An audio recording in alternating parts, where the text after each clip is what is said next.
ಅದರ ಜೊತೆಗೆ ಭರ್ಜರಿ ಬಹುಮತ ಇದ್ರೂ ಸರ್ಕಾರ ರಚನೆಗೆ ಸರ್ಕಸ್ಸು. ಬರೋಬ್ಬರಿ 10 ವರ್ಷಗಳ ಬಳಿಕ ಕೇರಳ ಗೆದ್ದ ಯುಡಿಎಫ್.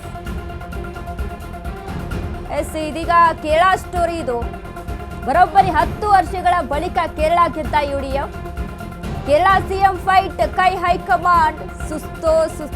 ಕೇರಳದ ಸಿಎಂ ಸ್ಥಾನಕ್ಕೆ 3 ದಿಗ್ಗಜರ ಕಿತ್ತಾಟ. Venugopal versus Satheesan versus Ramesh Chennithala. ವೇಣುಗೋಪಾಲ್ ಪರ ಬಹುತೇಕ ಎಲ್ಲ ಶಾಸಕರ ಒಲವು. ನಾನೇ ಸಿಎಂ ಆಗಬೇಕು ಎಂದು ಸತೀಶನ್ ಹಠ. ವೇಣು ಸತೀಶನ್ ಜಗಳ ಕಂಡು ಹೈಕಮಾಂಡ್ ಹೈರಾಣಾಗಿದೆ.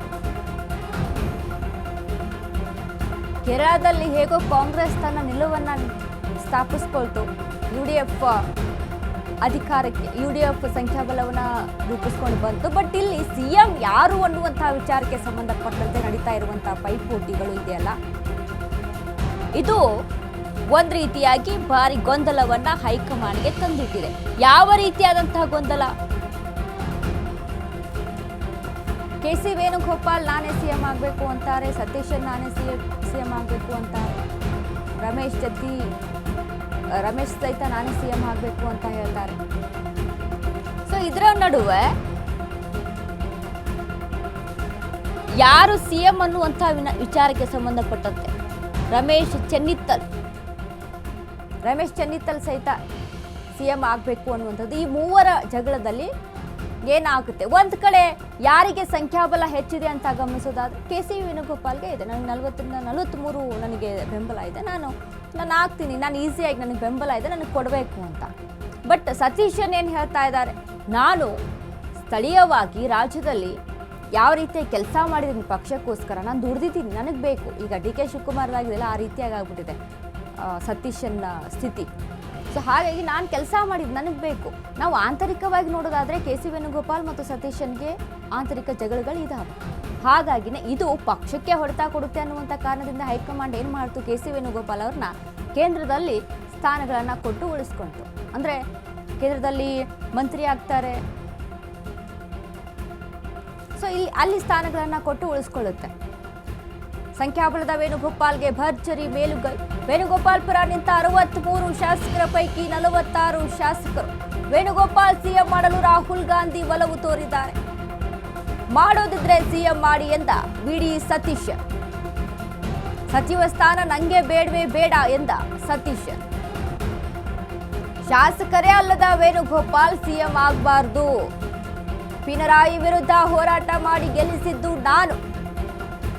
ವಿಡಿ ಸತೀಶನ್ಗೆ ಪ್ರಬಲ ನಾಯರ್ ಸಮುದಾಯದ ವಿರೋಧ.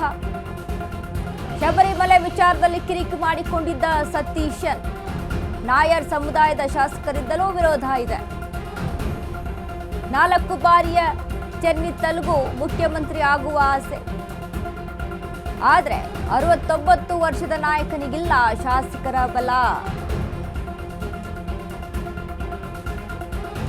ವೇಣುಗೋಪಾಲ್ಗೆ 46 ಶಾಸಕರ ಬೆಂಬಲ ಇದೆ. ಇರುವಂತದ್ದು 63 ಶಾಸಕರ ಪೈಕಿ 46 ಶಾಸಕರ ಬೆಂಬಲ ಇದೆ.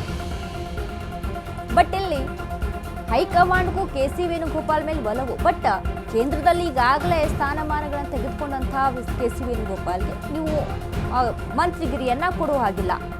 ಕೊಟ್ರೆ ನನಗೆ ಮಂತ್ರಿ ಸ್ಥಾನ ಕೊಡಿ, ಇಲ್ಲ ಅಂತ ಅಂದ್ರೆ ನನಗೆ ಯಾವುದೇ ಸಚಿವ ಸ್ಥಾನ ಬೇಡ, ಏನೂ ಬೇಡ, ನಾನು ಪಕ್ಷದಿಂದ ನಾನು ಹೊರಗೋಗಿ ಒಬ್ಬ ಶಾಸಕನಾಗಿ ನಾನು ಸುಮ್ಮನೆ ಇರ್ತೀನಿ ಅನ್ನುವಂಥ ಮಾತುಗಳನ್ನು ಸತೀಶನ್ ಆಡ್ತಾ ಇದ್ದಾರೆ. ಪಟ್ಟನ್ನ ಹಿಡಿದಿದ್ದಾರೆ.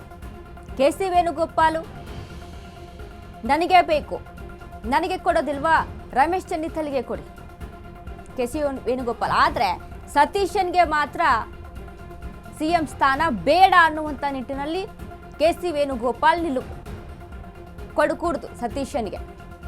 ಆಂತರಿಕವಾಗಿ ಅವರಿಬ್ಬರ ಮಧ್ಯೆ ಇರುವಂತಹ ಜಗಳಗಳು, ಕಲಹಗಳಿಂದ. ಹಾಗಾಗಿನೇ ಇವ್ರನ್ನ ಕೇಂದ್ರಕ್ಕೆ ಶಿಫ್ಟ್ ಮಾಡ್ಕೊಳ್ತಾರೆ. ಕೇಂದ್ರದಲ್ಲಿ AICC ಪ್ರಧಾನ ಕಾರ್ಯದರ್ಶಿಯಾಗಿ ಅಲ್ಲಿ ಕೆಲಸವನ್ನ ಮಾಡ್ತಾ ಇರುವಂಥದ್ದು. ಕೇಂದ್ರದಲ್ಲಿದ್ದಾರೆ, ಅಲ್ಲಿ ಇರಲಿ. ಈಗಾಗಲೇ ಅಲ್ಲಿ ಕೊಟ್ಟಿದೆ ಹೈಕಮಾಂಡ್ ಅವರಿಗೆ. ಬಟ್ ಇದಕ್ಕೂ ಕೂಡ ಯಾಕೆ ಆಸೆ ಅನ್ನುವಂಥದ್ದು ಸತೀಶನ್ನ ನಿಲುವು. ನನಗೆ ಮಂತ್ರಿಗಿರಿ ಬೇಕು, ಮಂತ್ರಿ ಸ್ಥಾನ ಬೇಕು.